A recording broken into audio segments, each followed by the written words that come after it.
여러분은 한 번이라도 생각해 보셨나요? 왜 우리 한국이 이렇게 디지털 강국이 되었는지, 그리고 세계의 다른 국가들은 왜 우리보다 뒤처지게 되었는지 말이죠. 오늘 이 다큐멘터리에서는 BBC의 베테랑 프로듀서 에밀리 콜린스와 함께 이 질문에 대한 답을 찾아보려고 합니다. 에밀리 콜린스는 자신의 조국이 디지털 혁신에서 뒤처진 이유를 알아보기 위해 한국으로 취재를 왔는데요. 그녀가 눈을 크게 뜨고 놀란 우리나라의 디지털 현실, 그리고 그녀의 조국이 놓친 기회에 대한 깊은 통찰을 함께 들어보시죠.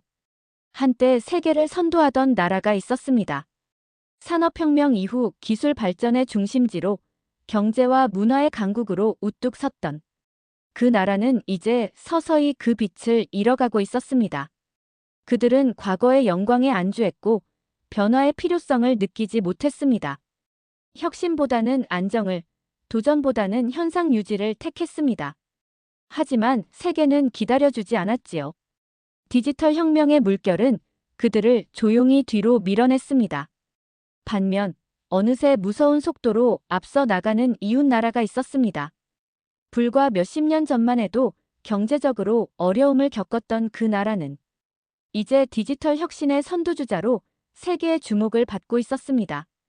그 나라의 이름은 대한민국이었습니다. 대한민국의 디지털 혁신 현장을 직접 확인해 보겠습니다. BBC 글로벌 다큐멘터리 팀의 베테랑 프로듀서 에밀리 콜린스는 카메라를 들고 서울행 비행기에 올랐습니다. 에밀리 콜린스의 눈에는 호기심과 의문이 가득했습니다. 어떻게 그토록 짧은 시간에 디지털 강국으로 도약할 수 있었을까? 그 비결은 무엇이었을까? 비행기 안에서 에밀리 콜린스는 태블릿으로 한국에 대한 자료를 검토했습니다. 50년 전 한국은 전쟁의 폐허 속에서 세계 최빈국 중 하나였습니다. 그런데 지금은 세계 10손가락 안에 드는 경제 강국이 되었습니다. 특히 디지털 혁신 분야에서는 세계를 선도하고 있었습니다. UN 전자정부 평가에서는 3번 연속 1위를 차지했고 인터넷 보급률과 디지털 리터러시는 세계 최고 수준이었습니다. 이런 변화가 어떻게 가능했을까?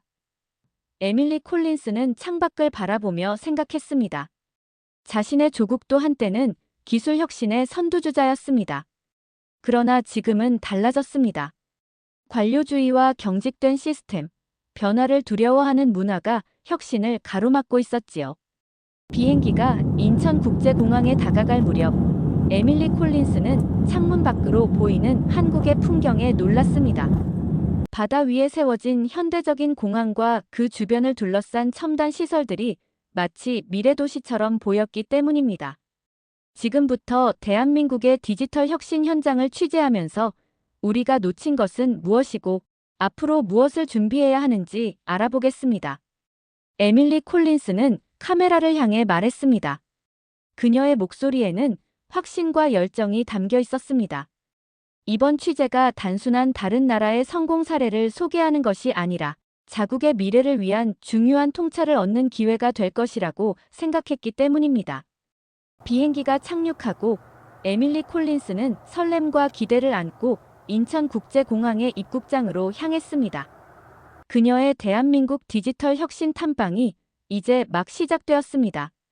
인천국제공항에 도착한 에밀리 콜린스는 첫 순간부터 낯선 풍경에 놀라움을 금치 못했습니다. 입국장으로 향하는 길에 그녀가 본 건 늘어선 줄이 아닌 빠르게 움직이는 사람들이었습니다. 에밀리 콜린스는 출입국 심사대로 다가갔습니다. 여권을 꺼내며 긴 대기 시간을 예상했지만 현실은 달랐습니다. 여기에 손을 대고 얼굴을 정면으로 바라봐 주세요. 안내원의 말에 따라 생체인식 스캐너에 손을 대자 불과 몇 초 만에 신원 확인이 완료되었습니다. 에밀리 콜린스는 눈을 크게 뜨고 주변을 둘러보았습니다. 다른 여행객들도 마찬가지로 빠르게 통과하고 있었습니다. 이게 가능한가요? 우리나라에서는 아직도 줄을 서서 한 명씩 여권 확인을 하는데 에밀리 콜린스는 카메라를 향해 놀란 표정으로 말했습니다. 공항을 빠져나와 택시를 잡으려는 에밀리 콜린스는 또 다른 놀라운 광경을 목격했습니다. 사람들이 지갑을 꺼내지 않고 스마트폰으로 결제하는 모습이었습니다. 에밀리 콜린스는 서둘러 현금을 인출하려 했지만 택시 기사는 친절하게 웃으며 말했습니다. 신용카드나 스마트폰으로 결제하시면 됩니다. 현금은 필요 없어요. 에밀리 콜린스는 의아했습니다. 하지만 팁은 어떻게 드리나요? 한국에서는 팁 문화가 없습니다. 요금 외에 추가 비용은 없어요. 호텔로 향하는 동안 에밀리 콜린스는 창밖으로 보이는 서울의 풍경에 매료되었습니다. 높은 빌딩들과 화려한 네온 사인, 그리고 어디서나 볼 수 있는 디지털 스크린들이 도시 전체를 감싸고 있었습니다. 특히 눈에 띄는 건 사람들의 손에 꼭 쥐어진 스마트폰이었습니다. 모두가 스마트폰으로 무언가를 하고 있었습니다. 호텔에 도착한 에밀리 콜린스는 체크인 과정에서 또 한 번 놀랐습니다. 긴 줄이나 종이 서류 작성 대신 키오스크에서 예약 정보와 신분증을 스캔하니 객실 키가 자동으로 발급되었습니다. 심지어 객실 문도 스마트폰 앱으로 열 수 있었지요. 왜 우리는 아직도 플라스틱 카드키를 쓰고 있을까? 에밀리 콜린스는 멋쩍게 웃으며 중얼거렸습니다. 에밀리 콜린스는 잠시 휴식을 취한 후 서울의 대중교통을 경험해 보기로 했습니다. 지하철역으로 향하면서 그녀는 카메라맨에게 말했습니다. 우리 지하철 시스템과 비교해 볼게요. 얼마나 다른지 직접 확인해 봅시다. 지하철역에 도착한 에밀리 콜린스는 티켓 구매를 위해 매표소를 찾았지만 사람들은 대부분 그냥 스마트폰을 게이트에 태그하고 지나갔습니다. 에밀리 콜린스도 교통카드를 구매해 시도해 봤습니다. 카드를 대는 순간 게이트가 열리고 실시간 도착 정보가 디지털 스크린에 표시되었습니다. 우와, 이건 정말 놀랍네요. 에밀리 콜린스는 감탄했습니다. 우리나라에서는 아직도 종이 티켓을 사용하고 열차 도착 시간도 정확하지 않은데 지하철 안에서 에밀리 콜린스는 또 다른 놀라운 점을 발견했습니다. 대부분의 승객들이 스마트폰으로 영화를 보거나 게임을 하고 쇼핑을 하거나 은행 업무를 처리하고 있었습니다. 심지어 그녀 옆에 앉은 노인분도 스마트폰으로 건강관리 앱을 사용하고 있었습니다. 디지털 격차가 거의 없어 보이네요. 모든 연령층이 디지털 기술을 자연스럽게 활용하고 있어요. 에밀리 콜린스는 카메라를 향해 말했습니다. 에밀리 콜린스는 복잡한 서울 지하철 노선도를 보며 길을 잃을까 걱정했지만 스마트폰 앱이 실시간으로 최적 경로를 알려주었습니다. 심지어 앱은 열차 혼잡도까지 알려주어 덜 붐비는 칸을 선택할 수 있었지요. 이런 시스템이 가능한 이유가 뭘까요? 우리도 기술은 있는데. 에밀리 콜린스는 깊은 생각에 잠겼습니다. 다음 날 아침, 에밀리 콜린스는 한국의 스타트업 생태계를 탐방하기 위해 서울 강남으로 향했습니다. 강남역에서 내린 에밀리 콜린스는 높은 빌딩들 사이로 활기찬 에너지가 넘치는 거리를 걸었습니다. 이곳은 대한민국 스타트업의 중심지였습니다. 이곳이 강남의 스타트업 허브입니다. 5,000개가 넘는 스타트업이 이 지역에 모여 있다고 하네요. 에밀리 콜린스는 카메라를 향해 설명했습니다. 빌딩마다 다양한 스타트업 기업들의 간판이 걸려 있었고 카페마다 노트북을 펼쳐놓고 열정적으로 일하는 젊은이들로 가득했습니다. 에밀리 콜린스는 첫 번째 인터뷰 대상인 인공지능 스타트업 딥마인드 코리아의 대표 김민수를 만났습니다. 30살의 젊은 나이에 100명이 넘는 직원을 거느린 성공한 창업가였습니다. 김민수 대표님, 왜 대기업 취직 대신 창업을 선택하셨나요? 에밀리 콜린스가 물었습니다. 김민수는 자신감 있게 대답했습니다. 예전에는 대기업 취직이 최고의 목표였습니다. 하지만 지금은 달라졌어요. 우리 세대는 안정보다 도전을, 연봉보다 가치 창출을 중요시합니다. 정부의 스타트업 지원 정책도 큰 도움이 되고 있고요. 에밀리 콜린스는 놀라움을 감추지 못했습니다. 정부가 스타트업을 지원한다고요? 어떤 방식으로 지원하나요? 청년 창업 지원금부터 시작해서 멘토링, 사무실 공간 제공, 해외 진출 지원까지 다양합니다. 특히 실패해도 괜찮다는 문화를 만들기 위해 재도전 프로그램도 운영하고 있어요. 한 번 실패했다고 모든 것이 끝나는 게 아니라는 인식이 확산되고 있습니다. 에밀리 콜린스는 다음으로 스타트업 얼라이언스라는 스타트업 지원 단체를 방문했습니다. 이곳에서는 다양한 스타트업들이 협업하고 투자자들과 만날 수 있는 공간을 제공하고 있었습니다. 이곳의 책임자 박지연은 에밀리 콜린스에게 한국 스타트업 생태계의 특징을 설명했습니다. 우리나라는 세계 최고 수준의 인터넷 인프라와 스마트폰 보급률을 갖추고 있습니다. 이런 환경은 디지털 기반 스타트업이 성장하기에 최적의 조건이지요. 또한 한국 소비자들은 새로운 기술과 서비스를 빠르게 받아들이는 성향이 있어서 혁신적인 아이디어를 테스트하기 좋은 시장입니다. 에밀리 콜린스는 궁금했습니다. 대기업들은 이런 스타트업들을 어떻게 바라보고 있나요? 경쟁자로 여기나요? 박지현은 미소를 지으며 답했습니다. 오히려 반대입니다. 삼성, 네이버, 카카오 같은 대기업들은 스타트업을 육성하는 데 집중하고 있어요. 자체 엑셀러레이터 프로그램을 운영하며 유망한 스타트업에 투자하고 기술과 마케팅을 지원합니다. 이런 상생 모델이 한국 디지털 경제의 큰 강점이라고 할 수 있습니다. 에밀리 콜린스는 핀테크 스타트업 페이노트의 사무실도 방문했습니다. 여기서 그녀는 한국의 간편결제 시스템이 어떻게 발전했는지 직접 확인했습니다. 우리는 복잡한 인증 과정 없이도 안전하게 결제할 수 있는 시스템을 개발했습니다. 페이노트의 최유진 이사가 설명했습니다. 한국은 이미 현금 없는 사회로 빠르게 전환되고 있어요. 현금 사용률이 20% 미만으로 떨어졌고 모든 거래의 80% 이상이 디지털로 이루어지고 있습니다. 에밀리 콜린스는 실제로 시연을 요청했습니다. 최유진 이사는 카페에서 음료를 주문하고 스마트폰을 단말기에 갖다 대기만 했습니다. 생체 인증으로 결제가 순식간에 완료되었습니다. 놀랍군요. 이런 기술이 어떻게 이렇게 빨리 보편화될 수 있었나요? 에밀리 콜린스가 물었습니다. 정부의 규제 샌드박스 정책이 큰 역할을 했습니다. 새로운 기술이나 서비스를 테스트할 수 있는 환경을 제공하고 성공 가능성이 확인되면 관련 규제를 완화하는 방식으로 혁신을 장려했죠. 물론 소비자들의 빠른 수용성도 중요한 요인이었고요. 에밀리 콜린스는 바이오테크 스타트업 제논바이오도 방문했습니다.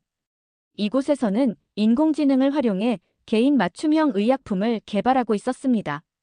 우리는 개인의 유전자 정보를 분석해 최적의 치료법을 제시합니다. 제논바이오의 연구원 이수진 박사가 설명했습니다. 한국은 의료 데이터 활용에 있어서도 선진적인 시스템을 갖추고 있어요. 물론 개인정보 보호는 철저히 지키면서요. 다양한 스타트업을 방문한 에밀리 콜린스는 공통점을 발견했습니다. 그것은 바로 데이터였습니다. 인공지능, 핀테크, 바이오테크, 블록체인 등 모든 분야에서 데이터를 수집하고 분석하고 활용하는 능력이 핵심 경쟁력이었습니다. 데이터가 새로운 석유라고 하더니 정말 그런 것 같네요. 에밀리 콜린스는 감탄했습니다. 스타트업 탐방을 마친 에밀리 콜린스는 한국의 전자정부 시스템을 체험해보고 싶었습니다. 그녀는 서울 종로구에 위치한 주민센터를 찾았습니다. 입구에 들어서자 예상과 달리 사무실은 한산했습니다. 민원 창구에는 단 2명의 직원만이 근무하고 있었고 몇 명의 노인들만이 도움을 요청하고 있었습니다. 생각보다 사람이 없네요. 행정 서비스를 받으러 오는 사람들이 적은 이유가 뭘까요? 에밀리 콜린스가 안내 직원에게 물었습니다. 대부분의 행정 업무는 온라인이나 모바일 앱으로 처리할 수 있기 때문입니다. 정부24 앱을 통해 주민등록 등본부터 각종 증명서까지 발급받을 수 있어요. 실물 서류가 필요한 경우에도 무인 발급기에서 직접 출력할 수 있고요. 안내 직원의 친절한 설명이 이어졌습니다. 에밀리 콜린스는 직접 체험해보기로 했습니다. 무인 발급기 앞에 서서 주민등록 등본 발급을 시도했습니다. 그냥 신분증을 스캔하고 몇 번의 터치만으로 30초 만에 서류가 출력되었습니다. 우리나라에서는 이런 서류 하나 발급받으려면 아직도 여러 부서를 돌아다니며 도장을 받고 수수료를 내고 기다리는 과정을 거쳐야 하는데, 에밀리 콜린스는 감탄하며 말했습니다. 다음으로 에밀리 콜린스는 행정안전부 디지털정부국의 정재훈 국장과 인터뷰를 진행했습니다.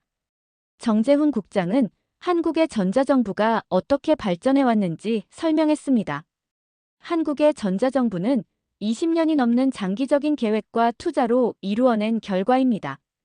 1997년 외환위기 이후 정부 혁신의 일환으로 시작되었고, 정권이 바뀌어도 일관되게 추진해온 국가 전략이었습니다. 에밀리 콜린스는 궁금했습니다. 어떻게 국민들이 디지털 시스템을 이렇게 잘 받아들이게 되었나요? 우리나라에서는 여전히 많은 사람들이 디지털 전환에 저항하는데요. 정재훈 국장은 고개를 끄덕이며 대답했습니다. 처음부터 쉽지는 않았습니다. 특히 고령층의 디지털 격차 문제가 컸지요. 그래서 우리는 디지털 배움터와 같은 교육 프로그램을 전국적으로 운영했습니다. 노인복지관에서 스마트폰 활용법을 가르치고 디지털 도우미가 현장에서 직접 도움을 주는 시스템을 마련했습니다. 또한 서비스 디자인에 있어서도 누구나 쉽게 사용할 수 있도록 사용자 경험을 최우선으로 고려했고요.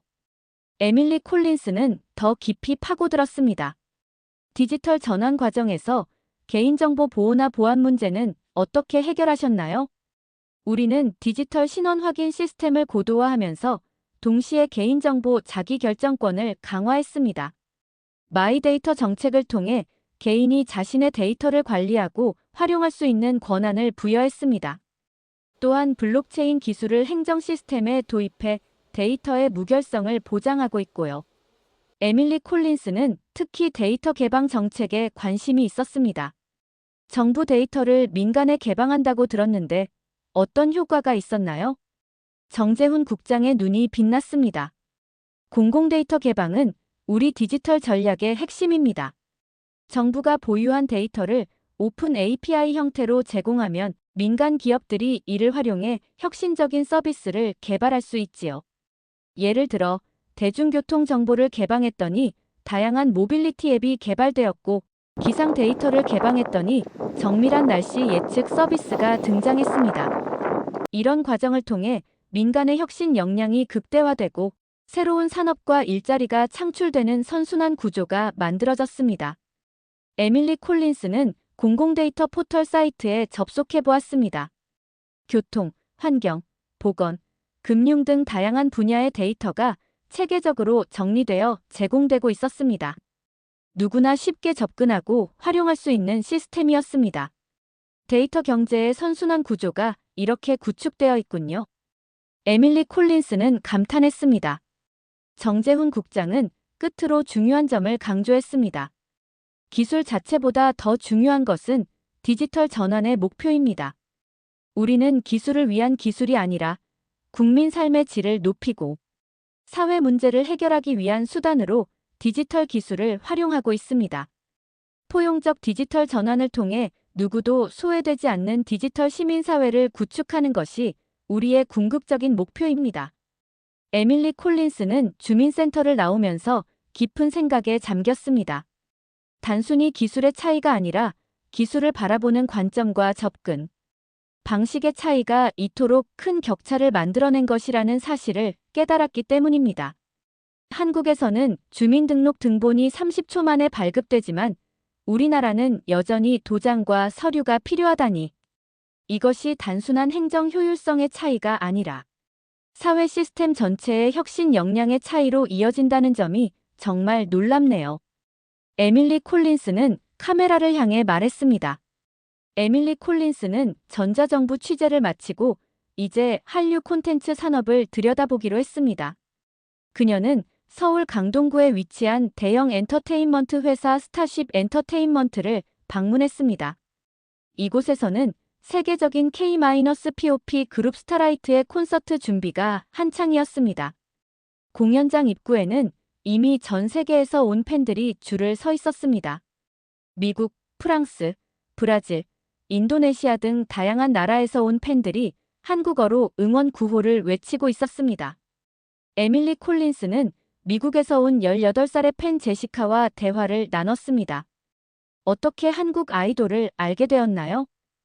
에밀리 콜린스가 물었습니다. 제시카는 열정적으로 대답했습니다.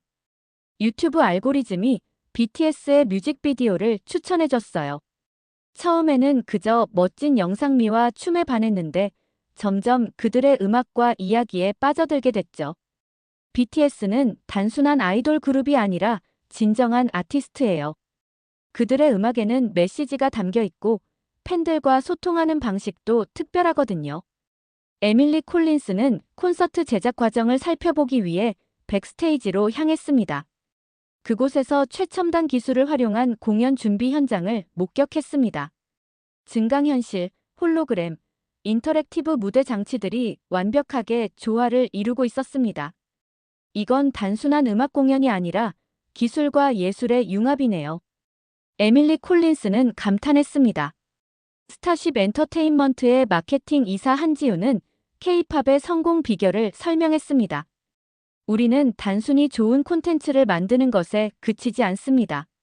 빅데이터 분석을 통해 전 세계 팬들의 취향과 트렌드를 실시간으로 파악하고 그에 맞춘 콘텐츠를 제작하지요. 또한 소셜미디어와 팬 커뮤니티를 통해 팬들과 지속적으로 소통하며 참여형 마케팅을 진행합니다. 한지우는 화면을 켜고 자사의 빅데이터 분석 시스템을 보여주었습니다. 전 세계 팬들의 반응, 스트리밍 패턴, 소셜미디어 트렌드 등이 실시간으로 분석되고 있었습니다. 심지어 팬들의 감정 상태까지 AI로 분석해 맞춤형 콘텐츠를 제공하고 있었습니다. 우리는 과학적 시스템으로 콘텐츠를 제작합니다. 아티스트의 재능과 기술적 분석이 만나 시너지를 내는 거죠. 한지윤의 설명이 이어졌습니다. 에밀리 콜린스는 다음으로 넷플릭스 코리아를 방문했습니다. 넷플릭스에서는 한국 드라마가 세계 시장을 석권하는 현상에 대해 알아보고 싶었기 때문입니다. 넷플릭스 코리아의 콘텐츠 책임자 박서연은 한국 콘텐츠의 글로벌 성공 요인을 분석했습니다. 한국 콘텐츠가 전 세계적으로 사랑받는 이유는 보편적 감성과 독특한 문화적 코드의 조화 때문입니다. 사랑, 가족, 정의와 같은 보편적 주제를 한국만의 독특한 시각으로 풀어내지요. 또한 한국 콘텐츠는 장르의 경계를 넘나드는 혁신적인 스토리텔링으로 차별화됩니다. 박서연은 이어서 한국 콘텐츠의 제작 방식에 대해 설명했습니다. 우리는 콘텐츠 기획 단계부터 글로벌 시장을 고려합니다. 단순히 번역만 잘 되는 콘텐츠가 아니라 문화적 맥락은 한국적이되 감성은 글로벌한 콘텐츠를 만드는 거죠. 또한 AI 기반의 자막 번역 시스템을 통해 뉘앙스까지 정확하게 전달할 수 있게 되었습니다.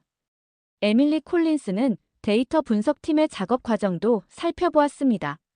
시청자들의 콘텐츠 소비 패턴, 중단 지점, 반복 시청 구간 등을 분석해 더 몰입도 높은 콘텐츠를 기획하는 과정이 인상적이었습니다. 이전에는 창작자의 감과 경험에 의존했다면 이제는 데이터 기반의 과학적 접근법으로 콘텐츠를 제작하는군요. 에밀리 콜린스는 놀라움을 표현했습니다. 마지막으로 에밀리 콜린스는 네이버의 인공지능 연구소 클로바 AI를 방문했습니다. 이곳에서는 한국어 자연어 처리, 이미지 인식, 음성 합성 등 다양한 AI 기술을 연구하고 있었습니다. 연구소장 김태호 박사는 한국의 AI 기술 경쟁력에 대해 설명했습니다. 우리는 특히 한국어 자연어 처리 분야에서 세계적인 수준의 기술력을 보유하고 있습니다. 이 기술은 번역, 콘텐츠 추천, 감정 분석 등 다양한 분야에 활용되고 있지요. 또한 메타버스와 AI의 결합을 통해 새로운 형태의 엔터테인먼트 플랫폼도 개발 중입니다. 에밀리 콜린스는 실제 데모를 체험해 보았습니다. AI가 생성한 가상인물과 실시간으로 대화하고 가상 공간에서 콘서트를 관람하는 경험은 매우 생생했습니다. 이 모든 것이 디지털 기술 덕분이었군요. K- 콘텐츠의 세계적 성공이 단순한 문화적 유행이 아니라 첨단 기술과 데이터 분석의 결과라는 점이 놀랍습니다. 에밀리 콜린스는 카메라를 향해 말했습니다. 김태호 박사는 마지막으로 중요한 통찰을 공유했습니다. 기술과 문화의 융합이 한국 콘텐츠 산업의 핵심 경쟁력입니다. 우리는 기술을 통해 문화적 장벽을 넘어서고 문화를 통해 기술의 한계를 극복합니다. 이런 융합적 접근이 글로벌 시장에서 우리만의 차별점을 만들어냈다고 생각합니다. 에밀리 콜린스는 취재를 마치고 호텔로 돌아오는 길에 깊은 생각에 잠겼습니다. 한국의 콘텐츠 산업은 단순한 엔터테인먼트가 아니라 첨단 과학과 예술이 결합된 거대한 생태계였습니다. 그리고 그 중심에는 항상 데이터와 디지털 기술이 있었습니다. 서울에서의 취재를 마치고 에밀리 콜린스는 인천국제공항으로 향했습니다. 귀국 비행기를 타기 전 그녀는 공항 라운지에 앉아 지난 며칠간의 취재 내용을 정리했습니다. 노트북을 펼치고 촬영한 영상들을 검토하면서 에밀리 콜린스는 자신의 조국과 한국 사이에 벌어진 디지털 격차의 실체에 대해 깊이 생각했습니다. 왜 우리는 이렇게 뒤처졌을까? 에밀리 콜린스는 창밖을 바라보며 중얼거렸습니다. 그녀의 눈에는 의문과 함께 약간의 좌절감이 묻어났습니다. 에밀리 콜린스는 자신의 나라도 한때는 기술 혁신의 선두주자였다는 사실을 떠올렸습니다. 개인용 컴퓨터, 인터넷, 스마트폰까지 많은 혁신 기술이 그녀의 조국에서 태어났습니다. 그런데 언제부터인가 혁신의 속도가 느려졌고 세계의 흐름을 따라가지 못하게 되었습니다. 그녀는 메모장을 펼쳐 두 나라의 차이점을 정리하기 시작했습니다. 첫째, 시스템 통합의 문제였습니다. 한국은 모든 디지털 시스템이 유기적으로 연결되어 있었습니다. 교통, 결제, 행정, 의료 등 모든 서비스가 하나의 디지털 생태계 안에서 원활하게 작동했습니다. 반면 에밀리 콜린스의 나라는 각 시스템이 분절되어 있었습니다. 각 부처와 기관이 독자적인 시스템을 운영하다 보니 사용자는 여러 개의 앱과 카드, 비밀번호를 관리해야 했습니다. 둘째, 규제와 혁신의 균형이었습니다. 한국은 규제 샌드박스 정책을 통해 새로운 기술과 서비스가 실험될 수 있는 환경을 제공했습니다. 가능성이 확인되면 관련 규제를 유연하게 조정했지요. 반면 에밀리 콜린스의 나라는 경직된 규제 체계로 인해 혁신적인 아이디어가 실현되기 어려웠습니다. 규제 당국은 기존 질서를 지키는데 더 관심이 많았습니다. 셋째, 정부의 역할이었습니다. 한국은 정부가 디지털 전환의 비전을 제시하고 적극적으로 투자했습니다. 장기적인 관점에서 일관된 정책을 추진했지요. 반면 에밀리 콜린스의 나라는 정권이 바뀔 때마다 디지털 정책이 흔들렸고 단기적인 성과에 집중하는 경향이 있었습니다. 넷째, 교육 시스템의 차이였습니다. 한국은 코딩 교육을 초등학교부터 필수 과목으로 지정하고 디지털 리터러시를 강화하는 데 투자했습니다. 반면 에밀리 콜린스의 나라는 여전히 전통적인 교육 방식에 의존하고 있었습니다. 다섯째, 문화적 차이였습니다. 한국 사회는 빠른 변화를 수용하는 문화적 특성이 있었습니다. 빨리빨리 문화라고도 불리는 이 특성은 때로는 단점이 되기도 하지만 디지털 전환 과정에서는 큰 장점으로 작용했습니다. 반면 에밀리 콜린스의 나라는 변화를 경계하고 전통을 중시하는 문화가 강했습니다. 마지막으로 스타트업 생태계의 차이였습니다. 한국은 청년들이 안정적인 직장 대신 창업에 도전할 수 있는 환경을 만들었습니다. 실패를 두려워하지 않는 문화와 제도전을 지원하는 시스템이 갖춰져 있었지요. 반면 에밀리 콜린스의 나라는 여전히 대기업 위주의 경제 구조를 유지하고 있었습니다. 에밀리 콜린스는 이런 차이점들을 정리하면서 한 가지 중요한 사실을 깨달았습니다. 두 나라 사이의 격차는 기술 자체의 차이가 아니라 기술을 바라보는 관점과 활용하는 방식의 차이에서 비롯되었다는 것입니다.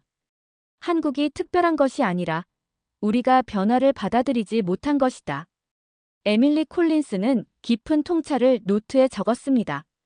에밀리 콜린스는 자신의 조국이 여전히 팩스와 도장에 의존하는 현실을 떠올렸습니다. 은행에서 계좌를 개설하려면 여러 장의 서류를 작성하고 여러 부서의 승인을 거쳐야 했습니다. 정부 서비스를 이용하려면 관공서를 직접 방문해 긴 줄을 서야 했지요. 의료 기록은 여전히 종이 차트에 보관되는 병원도 많았습니다. 그리고 무엇보다 문제는 이런 불편함을 당연하게 받아들이는 사회 분위기였습니다. 항상 이렇게 해왔으니까 변화하면 혼란스러울 테니까 같은 사고방식이 혁신을 가로막고 있었습니다. 에밀리 콜린스는 한국에서 만난 여러 사람들의 말을 떠올렸습니다. 그들은 입을 모아 한국의 디지털 혁신이 위기에서 비롯되었다고 말했습니다. 1997년 외환위기는 한국 사회 전체가 변화의 필요성을 절감하는 계기가 되었고, 이를 통해 과감한 구조 조정과 디지털 전환이 이루어졌다는 것입니다. 위기가 기회가 될 수 있다는 말이 맞나 봅니다. 에밀리 콜린스는 생각했습니다. 그리고 자신의 나라도 지금 디지털 전환이라는 중대한 기로에 서 있다는 사실을 깨달았습니다. 변화하지 않으면 더 큰 위기가 찾아올 것이라는 경각심이 들었습니다. 탑승 안내방송이 흘러나왔습니다. 에밀리 콜린스는 노트북을 덮고 탑승구로 향했습니다. 비행기를 타기 전 그녀는 마지막으로 서울의 스카이라인을 바라보았습니다. 하늘을 찌를 듯한 고층 빌딩들과 그 사이로 흐르는 한강, 그리고 밤이 되면 더욱 빛나는 디지털 도시의 모습이 인상적이었습니다. 이것이 미래다. 에밀리 콜린스는 확신에 찬 목소리로 중얼거렸습니다. 그리고 이 미래를 자신의 나라에도 가져가겠다는 결심을 굳혔습니다. 비행기 안에서 에밀리 콜린스는 창밖으로 펼쳐진 구름을 바라보며 한국에서 보고 느낀 모든 것을 정리하기 시작했습니다. 비행기가 고도를 높여감에 따라 그녀의 생각도 더욱 깊어졌습니다. 한국의 성공이 결코 우연이 아니었다는 사실이 명확해졌습니다. 1997년 외환위기. 에밀리 콜린스는 노트북에 적었습니다. 한국 사람들이 입을 모아 언급했던 그 시점은 국가적 전환점이었습니다. IMF 구제금융을 받아야 했던 그 암울한 시기에 한국은 중대한 선택을 했습니다. 그것은 바로 과감한 구조조정과 디지털 전환이었습니다. 에밀리 콜린스는 한국의 경제부 차관이었던 이명훈과의 인터뷰 내용을 떠올렸습니다. 위기는 우리에게 변화의 기회를 주었습니다. 더 이상 과거의 방식으로는 살아남을 수 없다는 위기의식이 국민 모두에게 공유되었지요. 그때 우리는 인터넷과 정보기술에 집중 투자하기로 결정했습니다. 초고속 인터넷 네트워크를 전국에 깔고 IT 인재를 양성하고 전자정부 시스템을 구축했습니다. 미래를 위한 투자였던 것이죠. 한국이 선택한 길은 분명 어려운 것이었습니다. 기존의 산업 구조를 재편하고 새로운 기술에 적응하는 과정에서 많은 사람들이 고통을 겪었습니다. 하지만 그들은 장기적인 비전을 가지고 꾸준히 나아갔습니다. 정권이 바뀌어도 디지털 전환이라는 국가적 과제는 일관되게 추진되었습니다. 에밀리 콜린스는 한국과학기술원 KAIST의 정보통신학과 교수 김현우의 말도 기억해냈습니다. 우리는 인터넷 인프라를 구축하는 데 그치지 않았습니다. 디지털 리터러시를 높이기 위한 교육 프로그램을 전국적으로 실시했지요. 초등학교부터 노인정까지 전 국민이 디지털 기술을 배울 수 있는 기회를 제공했습니다. 처음에는 저항도 있었지만 디지털 기술이 삶을 얼마나 편리하게 만드는지 경험하면서 사람들의 인식이 바뀌기 시작했습니다. 반면 에밀리 콜린스의 조국은 어떠했을까요? 그녀는 자국의 지난 20년을 되돌아보았습니다. 글로벌 금융위기 이후 그들은 안정을 선택했습니다. 기존 산업 구조와 시스템을 지키는 데 주력했고 혁신적인 변화를 시도하지 않았습니다. 그 결과 세계의 흐름에서 점점 뒤처지게 되었습니다. 스마트폰이 등장했을 때도 마찬가지였습니다. 모바일 혁명의 가능성을 인식하지 못하고 기존의 비즈니스 모델을 고수하려 했습니다. 그 사이 한국은 모바일 중심 사회로 빠르게 전환하며 디지털 경제의 새로운 지평을 열었습니다. 우리는 기회의 시기에 안주를 택했고 한국은 위기의 시기에 혁신을 택했다. 에밀리 콜린스는 깊은 통찰을 노트에 적었습니다. 에밀리 콜린스는 스타트업 대표들과의 대화도 떠올렸습니다.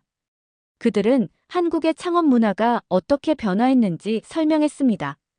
과거에는 대기업 취직이 최고의 목표였지만 이제는 많은 젊은이들이 자신만의 비즈니스를 시작하고 있었습니다. 이러한 변화의 배경에는 정부의 적극적인 지원과 실패를 용인하는 사회적 분위기가 있었습니다. 우리는 실패학이라는 개념을 도입했어요. 서울 창업허브의 센터장 박재민은 설명했습니다.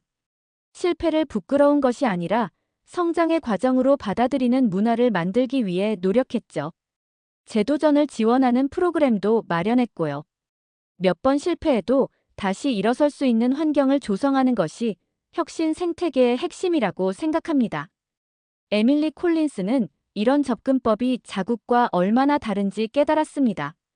그녀의 나라에서는 실패가 여전히 큰 낙인이었습니다.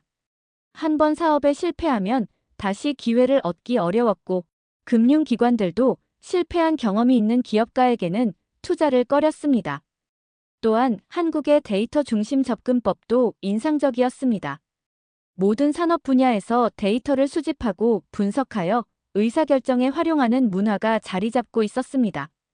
정부는 공공 데이터를 개방하여 민간의 혁신을 지원했고 기업들은 데이터 기반의 혁신적인 서비스를 개발했습니다. 데이터가 새로운 자원이 되는 시대에 우리는 그 가치를 제대로 인식하지 못했다. 에밀리 콜린스는 아쉬움을 느꼈습니다. 비행기가 대서양 상공을 지나는 동안 에밀리 콜린스는 한국이 디지털 강국으로 도약한 이면에는 국민들의 열정과 의지가 있었다는 점을 떠올렸습니다. 그들은 변화를 두려워하지 않고 적극적으로 수용했습니다. 새로운 기술을 배우고 적응하는 데 열심이었고 더 나은 미래를 위해 함께 노력했습니다. 우리가 놓친 것은 기술이 아니라 변화의 의지였다. 에밀리 콜린스는 결론을 내렸습니다. 하지만 에밀리 콜린스는 절망하지 않았습니다. 오히려 희망을 발견했습니다. 한국의 사례는 국가가 얼마나 빠르게 변화할 수 있는지를 보여주는 증거였기 때문입니다. 그녀의 조국도 지금부터라도 옳은 선택을 한다면 디지털 전환을 통해 새로운 도약을 이룰 수 있을 것입니다. 우리가 잃어버린 10년을 되찾을 수는 없지만 앞으로의 10년은 우리가 만들어갈 수 있다. 에밀리 콜린스는 다큐멘터리의 결론을 구상하기 시작했습니다. 비행기가 서서히 고도를 낮추기 시작했습니다. 에밀리 콜린스는 창밖으로 자국의 풍경이 드러나는 것을 바라보았습니다. 이제 그녀의 마음속에는 분명한 사명감이 자리 잡고 있었습니다. 한국에서 본 미래를 자신의 나라에도 전하는 것, 그것이 그녀의 역할이었습니다. 에밀리 콜린스는 런던 히스로 공항에 도착한 후 바로 BBC 본사로 향했습니다. 한국에서의 취재 내용을 편집실에서 검토하며 그녀는 특집 다큐멘터리를 구상하기 시작했습니다. 제목은 이미 정해져 있었습니다. 놓쳐버린 10년 그리고 우리가 준비해야 할 미래. 편집실의 모니터에는 한국에서 촬영한 영상들이 흘러나왔습니다. 스마트폰 하나로 모든 일상을 해결하는 사람들, 자동화된 지하철 시스템, 30초 만에 행정 서비스를 처리하는 전자정부, 글로벌 시장을 석권한 K-콘텐츠의 현장. 이 모든 장면들이 에밀리 콜린스에게 깊은 인상을 남겼습니다. 이번 다큐멘터리는 단순한 해외 사례 소개가 아닙니다. 에밀리 콜린스는 제작진들에게 말했습니다. 우리의 미래를 위한 거울이자 나침반이 되어야 합니다.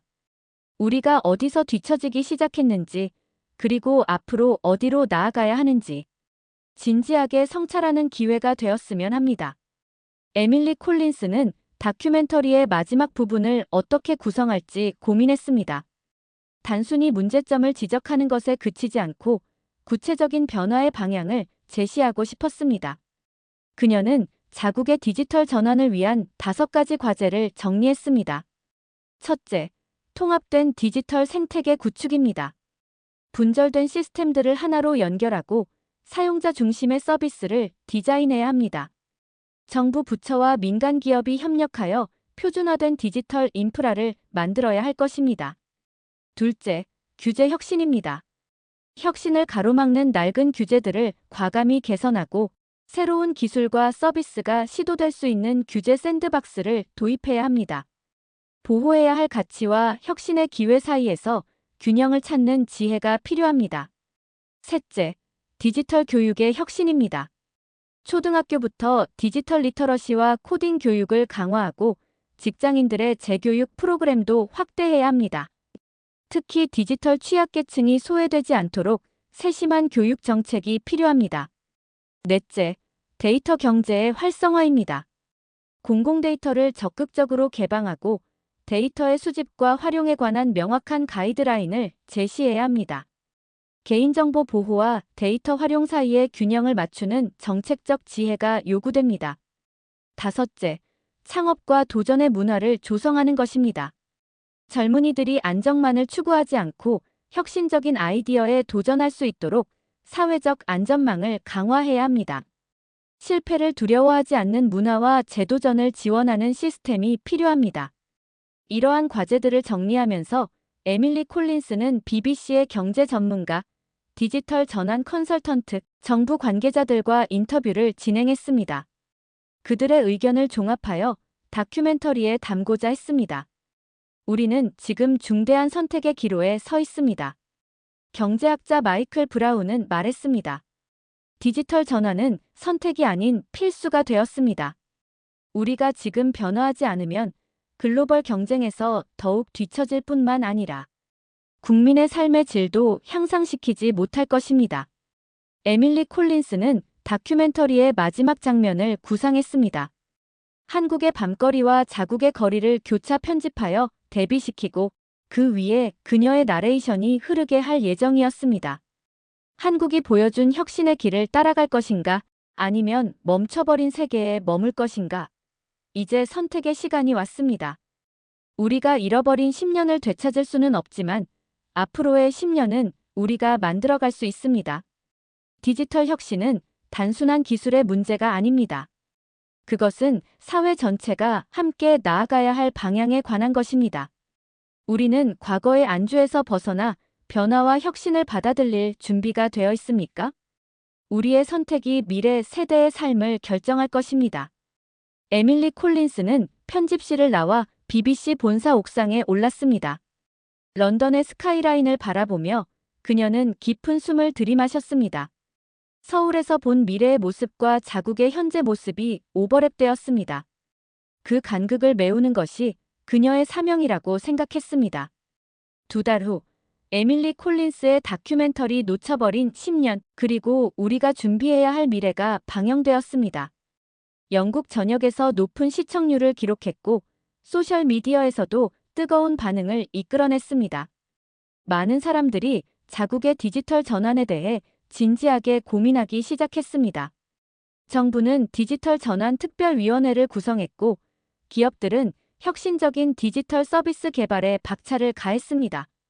시민들 사이에서도 변화의 필요성에 대한 공감대가 형성되기 시작했습니다. 에밀리 콜린스의 책상 위에는 다음 프로젝트를 위한 기획안이 놓여 있었습니다. 디지털 선진국으로의 여정 1년 후의 변화를 추적한다. 그녀는 희망찬 마음으로 펜을 들었습니다. 우리가 잃어버린 10년 그리고 다가올 10년을 준비해야 할 때입니다. 에밀리 콜린스는 카메라를 향해 말했습니다. 대한민국의 혁신을 함께 탐구하며 우리에게 필요한 변화를 고민해 봅시다. 다큐멘터리의 마지막 장면에서 에밀리 콜린스는 서울의 밤거리를 배경으로 서 있었습니다. 그녀의 뒤로는 화려한 디지털 간판들과 스마트 기기를 활용하는 사람들의 모습이 보였습니다. 변화는 선택이 아닌 필수입니다. 그리고 그 변화는 우리 모두가 함께 만들어가야 합니다. 이 영상이 마음에 드셨다면 좋아요와 구독을 눌러주세요. 무엇보다 우리의 미래에 대한 대화를 시작해주세요. 감사합니다. 화면이 서서히 어두워지고 에밀리 콜린스의 다큐멘터리는 막을 내렸습니다. 하지만 그녀가 시작한 변화의 물결은 이제 막 시작되고 있었습니다. 자, 지금까지 BBC 에밀리 콜린스의 시선으로 본 대한민국의 디지털 혁신 이야기였습니다. 여러분은 어떻게 생각하시나요? 우리가 이렇게 디지털 선진국이 된 것이 우연이 아니라 위기 속에서 내린 과감한 선택과 국민 모두의 노력 그리고 변화를 두려워하지 않는 문화가 있었기에 가능했다는 사실 알게 되셨죠? 우리가 잃어버린 10년 그리고 다가올 10년을 준비해야 할 때입니다. 에밀리 콜린스의 이 말처럼 우리도 지금의 성과에 안주하지 말고 계속해서 혁신해 나가야 합니다. 우리의 디지털 혁신 여정은 아직 끝나지 않았으니까요. 여러분의 생각이 궁금합니다. 댓글로 한국의 디지털 혁신에 대한 여러분의 경험이나 생각을 자유롭게 나눠주세요. 그리고 이 영상이 마음에 드셨다면 좋아요와 구독, 알림 설정까지 부탁드립니다. 다음 영상에서는 더 흥미로운 주제로 여러분을 찾아뵙겠습니다. 대감TV와 함께 해주셔서 감사합니다. 안녕히 계세요.